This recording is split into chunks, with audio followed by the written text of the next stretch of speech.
Ladies and gentlemen, let's talk about the habits keeping the middle class stuck. Not because they're not smart, not because they're not hardworking, but because they're comfortable, and comfort, unchecked, kills growth. Let me be very clear. This is not about shaming the middle class. This is about waking up, because the habits that keep you in survival mode will never get you to a place of real abundance, real leadership, real impact. And if you want to play at the highest level, whether in business, your career, or your life, you need to be honest about what habits are serving you and what habits are silently holding you back. First, the default mindset in the middle class is comfort over growth. The middle class is taught to pursue stability, a stable job, a stable paycheck, a stable routine, and while there's nothing wrong with stability, it becomes a cage when you stop taking risks. High performers don't wait for certainty, they create momentum. They're obsessed with growing. They do uncomfortable things every day because they know the only real security is in their ability, not their situation. Second, middle class habits teach people to value security over opportunity. This is why you'll see someone stay in a job they hate for 10 years, because the health insurance is good. This is why someone will pass on an investment or a business idea, because it's too risky. Here's the truth, every next level of your life will require a new level of courage. You cannot create a big life while playing small. CEO don't play defense with their lives. They go out, they take the meeting, they place the bet, they build the thing, because they know nothing changes if they don't. The third habit is the obsession with planning over doing. How many people do you know who have been researching their idea for 2 years, mapping out the vision board, reading the books, listening to the podcasts? But they're still stuck in the same place because they haven't taken action. That's a middle class habit. Elite performers act fast. They don't need everything to be perfect. They execute, they test, they iterate, and they learn. The most expensive habit you have is procrastination dressed up as preparation. Next, let's talk about spending. Middle class spending is emotionally driven. You get a raise, you buy a bigger car, you feel stressed, you shop. You want to impress, you swipe the card, and then you wonder why you're not building wealth. Wealthy people don't spend based on how they feel. They spend based on what moves them forward. They invest more in assets than they do in appearances. They know how to delay gratification so they can scale. You need to audit your spending habits. Every dollar you spend is either building your future or feeding your ego. And finally, the middle class sees success as linear. They believe in steps. Go to school, get a degree, work for 40 years, retire. But the new economy doesn't work that way. Success is exponential when you break out of the system and start playing big. You can go from earning $5,000 a month to $50,000 a month if you're willing to think differently, act boldly, and align yourself with high-performance environments. But if you keep playing by old rules, you get old results. Ladies and gentlemen, here's the bottom line. You were not put on this earth to survive. You were put here to lead, to build, to create. And the first thing you have to lead is your own behavior, your own habits. You can't keep the same patterns and expect a new outcome. You want to get out of the middle. Change how you think. Change how you move. Change what you tolerate. And no, it's not going to be comfortable. But you're not here for comfort. You're here to grow. You're here to build a life that's meaningful, not just manageable. So if you recognize these habits in yourself, good. That's the first step. Now take the next one. Replace comfort with discipline. Replace delay with decision. Replace emotion with strategy. Replace average with excellence, because the people who win, they don't think like the middle class. They don't act like the middle class. And they sure as hell don't settle like the middle class. They rise, they stretch, they own their future, and so can you. Choosing comfort over growth is one of the most widespread, deeply rooted, and dangerous habits keeping people stuck in mediocrity. It's a default setting built into the way most people are raised, educated, and trained to operate. We're told to look for stability, to find something safe, to not rock the boat. It sounds logical on the surface. Who wouldn't want to feel secure? But the reality is, the pursuit of comfort often turns into a slow drift toward complacency. And once you're in that place, it becomes nearly impossible to build anything exceptional. The truth is that nothing remarkable was ever created from a place of comfort. The middle class, by and large, has been conditioned to associate comfort with success, a steady job, a reliable paycheck, a routine that never changes. These things are seen as the reward, but let's be honest. If you're not growing, you're stagnating. There's no such thing as standing still. You're either actively expanding or passively declining, and most people don't realize they've chosen decline until it's too late.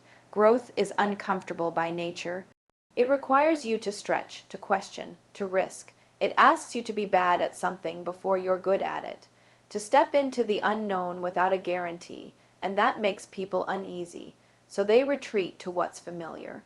They stay in the job they've outgrown, they keep the business small, they avoid the conversation that could create alignment, because change feels dangerous, even when staying the same is what's actually costing them everything. But here's the thing. Comfort doesn't mean freedom. In fact, comfort often becomes a trap. When you prioritize ease over evolution, you start making decisions that shrink your potential. You say no to opportunity because it feels hard. You ignore feedback because it challenges your ego. You lower your standards because holding people accountable is uncomfortable. And over time, those small compromises add up. You wake up one day and realize you've built a life that's tolerable, but not inspiring, predictable, but not powerful.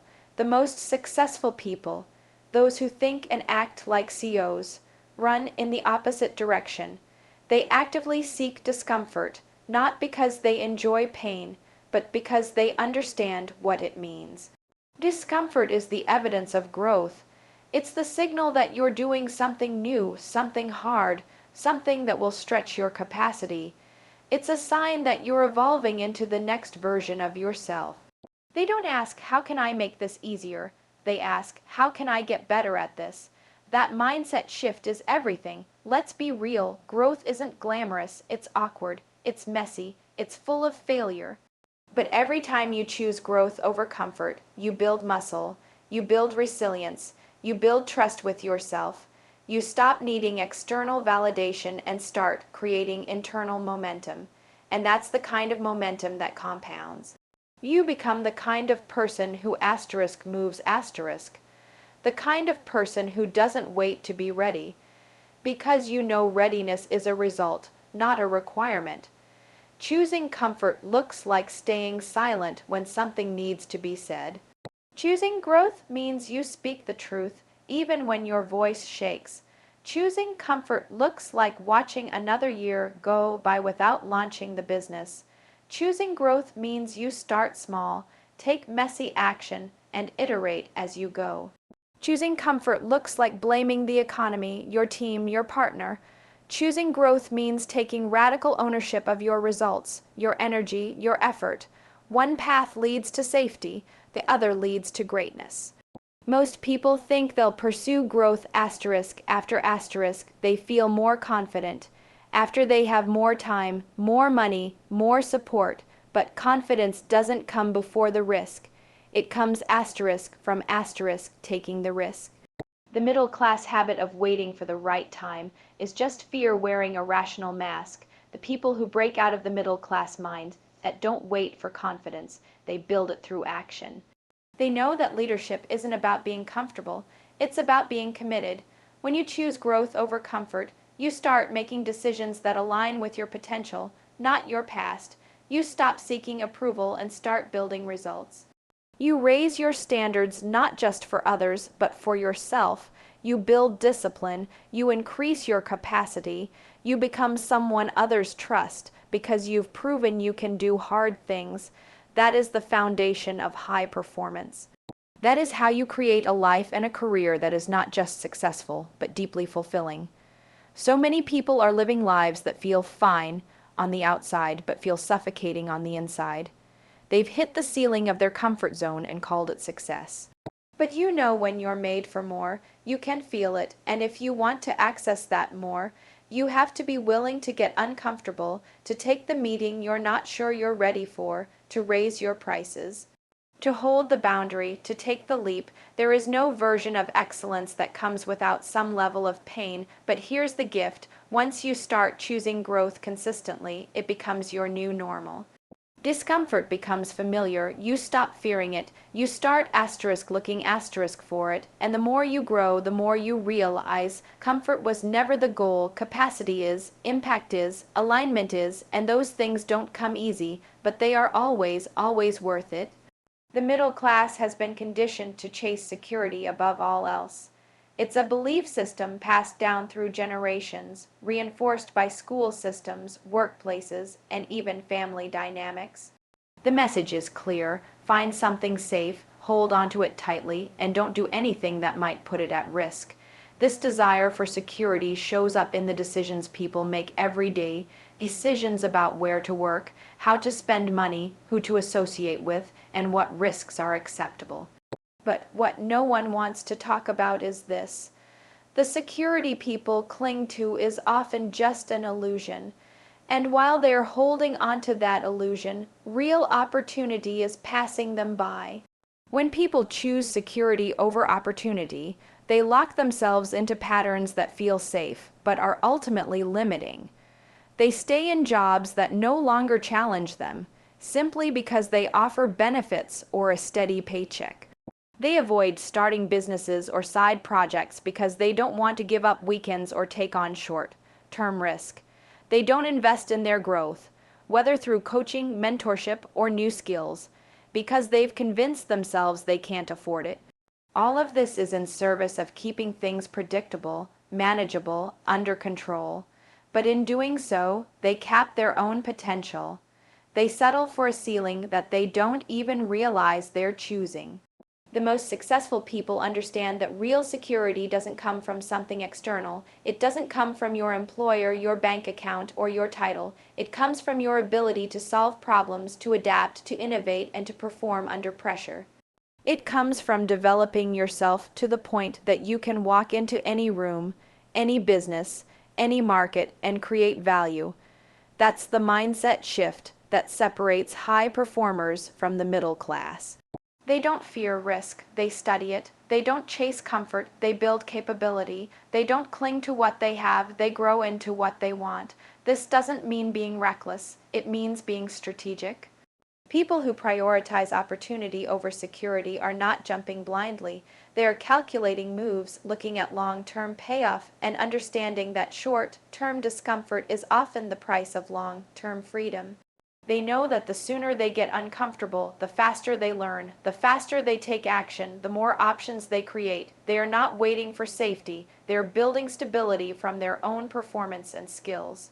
Security-driven thinking shows up in how people talk. You hear it in phrases like, "I just want something stable," or "that sounds risky," or "what if it doesn't work out?" These questions are rooted in fear, not strategy. And fear is not a sound decision maker. The problem is, fear feels rational. It disguises itself as wisdom. It tells you that now isn't the right time, that you need more information, that you should wait until the kids are older, until the debt is gone, until the economy improves. But if you're always waiting for the perfect moment, you'll be waiting forever. Meanwhile, someone else is taking the leap, getting the experience, building the momentum. People who value opportunity are not waiting. They're moving, they're learning in real time. They're okay with not having all the answers because they trust themselves to figure it out. That's what real confidence looks like. Not certainty, but resourcefulness. You don't need to know how everything will unfold. You just need to know that you're capable of handling it when it comes. That mindset builds freedom. That mindset builds real security because it's rooted in your own growth and performance, not in a system that can change at any moment. Think about how many people lost jobs they thought were secure in a single economic downturn. Think about how many companies disappeared in the face of disruption. The world is changing faster than ever, and the most dangerous place to be is dependent on someone else's decision making. People who chase opportunity create leverage. They create optionality. They build multiple income streams. They build relationships that open doors. They invest in learning, in skills, in leadership. That's how you build a life where you're not just surviving, you're leading. The middle class mindset says, let me play it safe. The CEO mindset says, let me create something new. That shift changes everything. It changes the risks you're willing to take. It changes the standards you hold. It changes how you see challenges, not as threats, but as chances to rise. Every opportunity will come with fear, but fear isn't the signal to stop. It's the signal that you're in the territory where growth actually happens. That's where your edge lives. That's where new levels are unlocked. When you choose opportunity, you learn faster. You meet better people.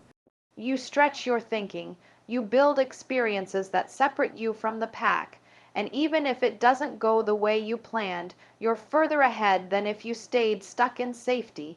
You've built courage. You've built proof, and now the next opportunity doesn't feel so intimidating. That's how you become the person who doesn't just take one leap. You take 10. That's how you build an extraordinary life. So when you find yourself hesitating, ask yourself why. Are you holding back because the risk is real, or because the habit of playing it safe has convinced you it's smarter to wait? What could happen if you bet on yourself? What could you learn, build, earn, or become if you stopped trying to protect what you have and started pursuing what you want? That's the shift. That's the unlock. And that's how you move out of survival and into leadership, by choosing opportunity every single time. Most people think they're being strategic when they're actually just procrastinating in disguise.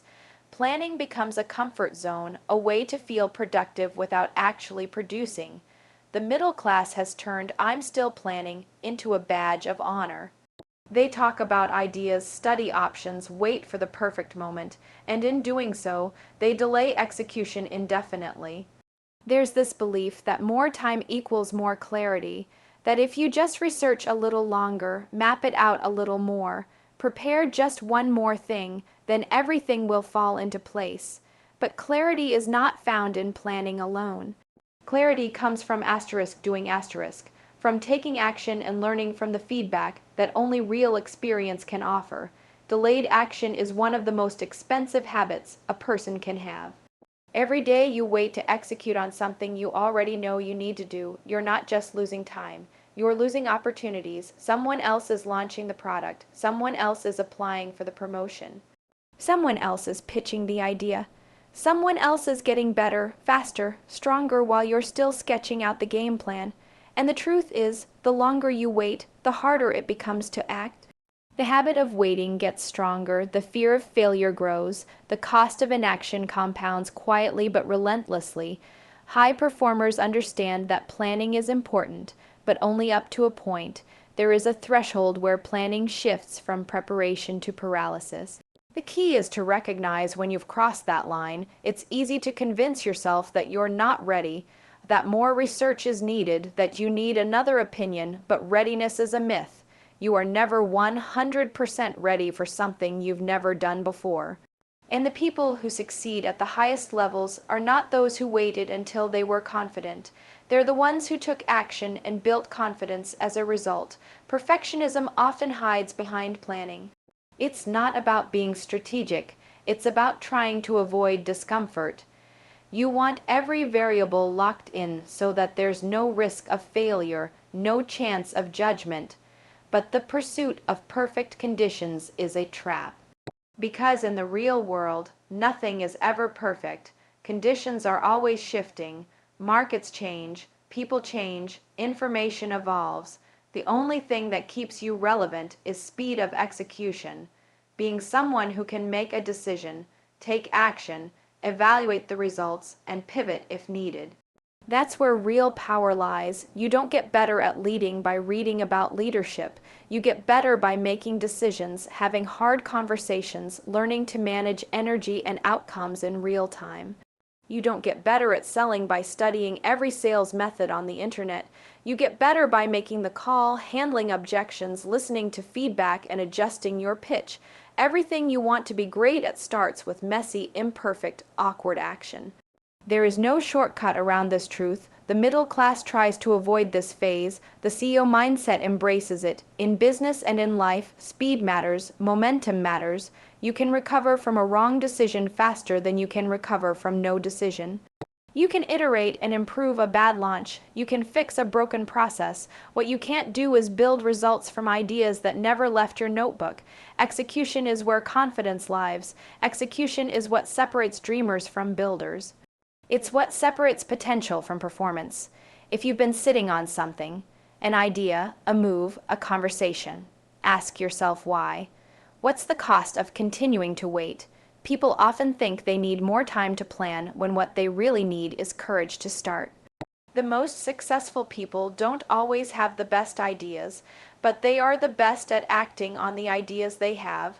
They launch before they're ready, they learn through doing, they take the hit, make the adjustment, and keep moving. They treat failure as data. They trust that progress comes from participation, not just observation. That's what separates them from those who stay stuck in preparation mode for months or even years. If you've been delaying action, don't wait for a lightning bolt of motivation. Decide, move, choose one step and take it today, not tomorrow, not after another book or another planning session, today. Momentum is built through motion. Once you're in motion, things begin to shift. You start seeing the real obstacles instead of imagining them. You start solving problems instead of speculating about them. You begin collecting real wins, not hypothetical ones. You'll never feel fully ready, but you are ready enough to begin, and beginning is the most powerful move you can make. Stop thinking of action as the final step after perfect planning. Start seeing action as part of the plan. The plan is not what you write down. The plan is what you do. Your calendar is your blueprint. Your output is your accountability. If it's not getting done, it's not a priority, no matter how much you talk about it. The people who lead don't delay. They don't get stuck in the illusion of preparation. They use what they have, they do what they can, they move with intention, and they let progress build confidence. That's the mindset shift. That's how you transition from talking about potential to living in performance. That's how you stop planning the life you want and start building it, day by day, through action. Not next month, not next quarter, now. Success leaves clues, but most people are too busy defending their current mindset to notice. The middle-class habit of rejecting coaching, mentorship, and feedback is one of the biggest barriers to growth. It's rooted in the belief that asking for help is a sign of weakness, or that needing guidance means you're not good enough. But in reality, the most elite performers in the world, the CEO, the athletes, the entrepreneurs who consistently operate at the highest levels, don't just accept coaching, they crave it. They know that feedback is not a threat. It's a gift, and it's one of the fastest ways to accelerate your growth. People often say they want success, but then resist the very thing that would get them there faster. They say they want to improve, but they don't want to be told where they're falling short. They want results, but they don't want accountability. That's the middle-class mindset. Protect your ego at all costs. Make decisions that feel good, even if they don't actually move you forward. Stay comfortable. Stay validated. Stay stuck. This mindset doesn't build leadership. It doesn't build capacity. It builds walls. Walls that separate you from the wisdom and experience of people who have already walked the path you're trying to navigate. People who operate like CEO think completely differently. They are obsessed with closing the gap between where they are and where they want to be, and they understand that they can't do it alone. They actively seek out people who can challenge their thinking. They don't just tolerate feedback. They create systems to ensure they get it regularly. They ask, "What am I missing?" Not because they lack confidence, but because they are confident enough to want to improve. They aren't afraid to be seen as imperfect. They're afraid of staying the same. When you shut down feedback, you shut down growth. You limit your own perspective. You only see the version of reality that feels comfortable to you. And when your perspective is limited, so are your results. You can't solve a problem you don't know exists. You can't grow through a blind spot you refuse to acknowledge. You can't reach the next level if you're unwilling to be challenged at the one you're in now. Growth comes through tension. It comes through disruption. It comes when someone holds up a mirror and says, "Here's where you're playing small, here's what you're avoiding, here's what's actually possible for you." One of the fastest ways to change your trajectory is to get in rooms with people who think bigger than you. People who won't let you off the hook. People who have done what you want to do. People who will not buy into your excuses, but who will believe in your potential. That's what coaching and mentorship are really about. They're not about being told what to do. They're about expanding your perspective so you can make better, bolder decisions. They're about speeding up your learning curve by avoiding mistakes others have already made. They're about shortening the distance between idea and execution, but to receive that kind of guidance, you have to drop your ego, you have to be willing to hear things that make you uncomfortable, you have to be more committed to your growth than you are to your pride. That's where most people get stuck. They want praise, not coaching. They want affirmation, not transformation. But praise doesn't make you better, growth does. And growth only happens when you're willing to be coachable, when you're willing to be seen, to be challenged, to be pushed beyond what you think you're capable of. Being coachable isn't about agreeing with everything you hear. It's about listening deeply, asking thoughtful questions, and taking action even when it's hard. It's about understanding that you don't know what you don't know, that your current level of thinking got you here, but it won't get you to the next level. And the only way to elevate your thinking is to borrow the perspective of someone who has already expanded theirs. People with the CEO mindset build feedback into their culture. They create environments where honest, direct communication is expected. They normalize the discomfort of growth. They understand that a lack of feedback isn't kindness, it's negligence. If no one is telling you the truth, you're probably not growing. If everyone around you is only affirming you, you've probably created an echo chamber that feels good but keeps you small. That's not leadership. That's fragility disguised as strength. When you embrace feedback, you become more powerful, not less. You move faster, not slower. You make fewer emotional decisions. You take things less personally. You stop needing to be right and start needing to get better. That shift is everything. It changes how you lead, how you hire, how you sell, how you scale. It makes you more resilient, more adaptable, and more aligned with the person you're becoming, not the person you've been.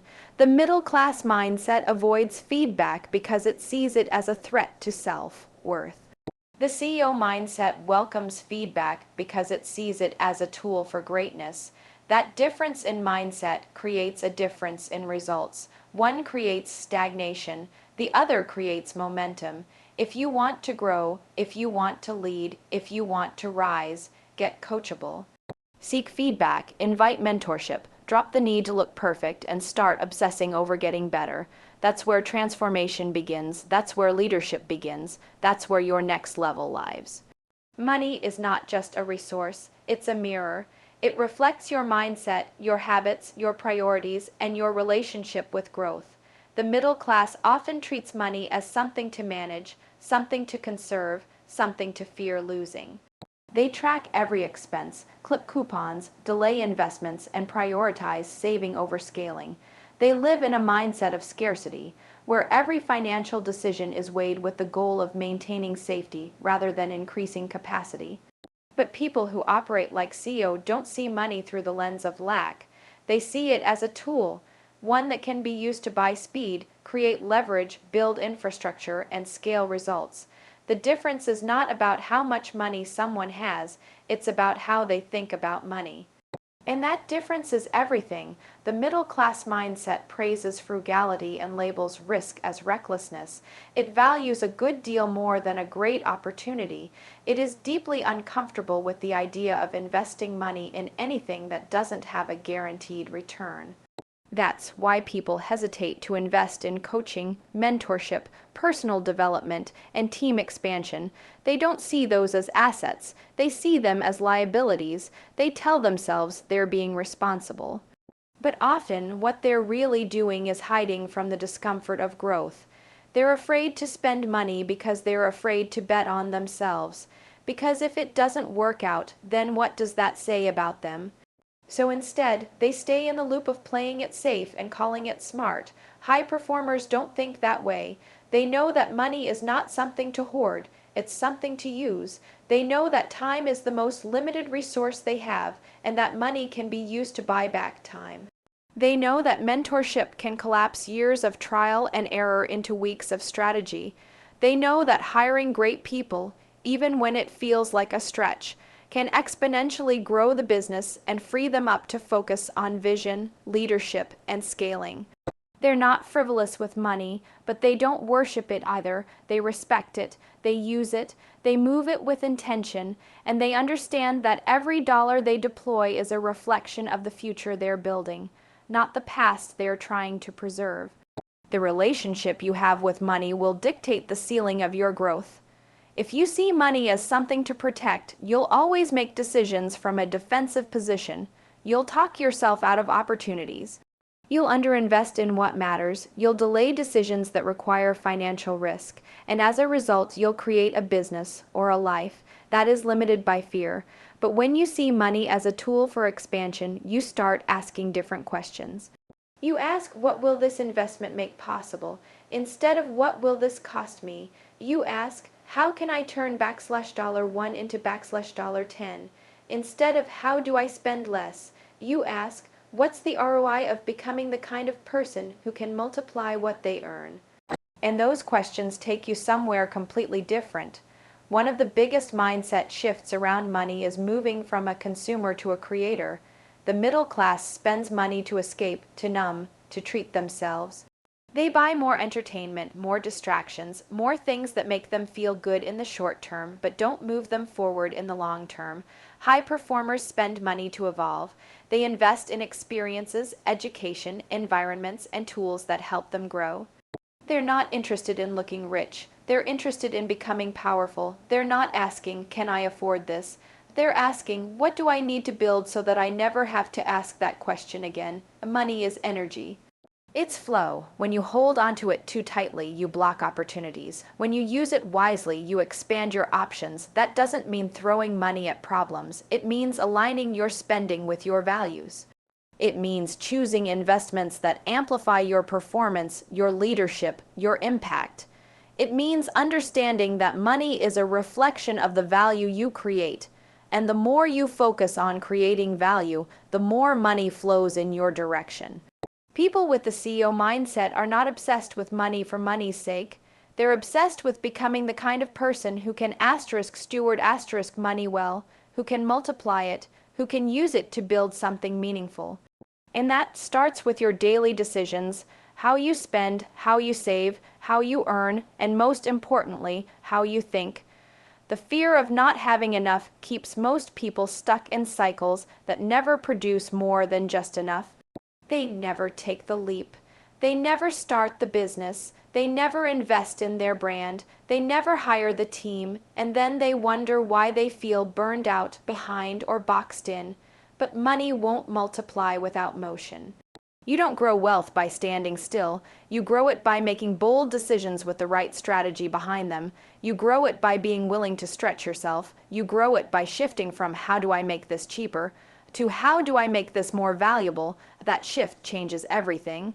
If you want to lead at a higher level, you have to think differently about money, not with fear, not with desperation, not with hesitation, but with ownership, vision, and the belief that you are worth the investment. Your team is worth the investment. Your mission is worth the investment, because when you start acting like money is not something that happens to you, but something you are responsible for managing and multiplying, you stop playing defense and start playing to win. That's the mindset, that's the energy, and that's what unlocks everything.